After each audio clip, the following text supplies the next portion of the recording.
ہم لوگ بھی عجیب ہے، ثواب کی خاطر مرے ہوئے انسان کو کندھا ضرور دیتے ہیں، مگر زندہ انسان کا سہارا بننے سے کتراتے ہیں۔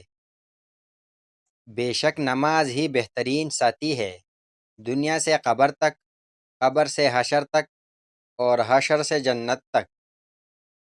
اگر لوگ اپنی ضرورت کے وقت ہی آپ کو یاد کرتے ہیں تو برا مت مانیں، کیونکہ چراغ کی یاد تب آتی ہے جب اندھیرا ہوتا ہے۔ دنیا میں سب سے زیادہ نفرتوں کا سامنا سچ بولنے والوں کو کرنا پڑتا ہے۔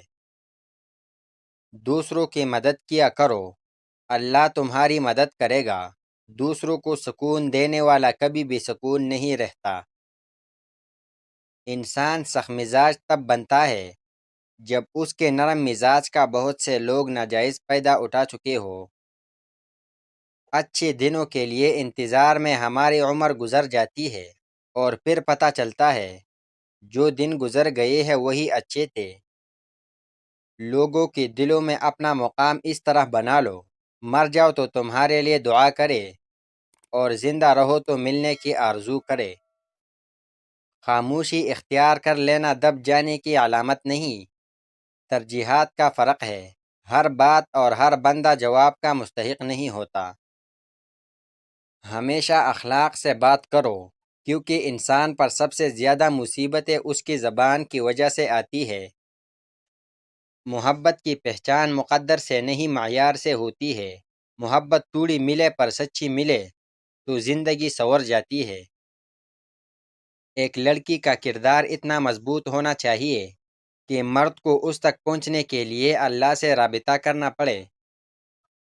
محبت کا ہاتھ کسی جانور کے لیے بڑھائے تو وہ آپ کو مایوس نہیں کرے گا، لیکن انسان کسی کے دل سے کی ہوئی محبت کو بھی مٹی میں ملا دیتا ہے۔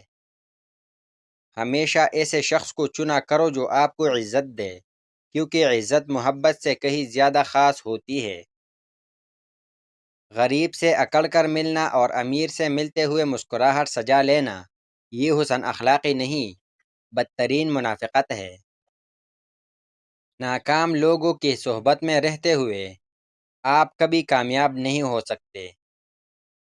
جب کسی طاقتور کو اس کے جرم کی سزا نہیں دی جاتی تو وہ سزا پورے سماج میں تقسیم ہو جاتی ہے۔ مرضی کے خلاف کیا جانے والا کام انسان کو خوشی نہیں دیتا۔ آپ جتنی کم بات کرتے ہیں، آپ کے لفظوں کو اتنی ہی زیادہ اہمیت دی جاتی ہے۔ وہ سب سے زیادہ امیر ہے جو کم سے کم پر راضی ہے۔ گرنا ناکامی نہیں ہے، ناکامی تب آتی ہے جب آپ وہی رہے جہاں آپ گرے ہیں۔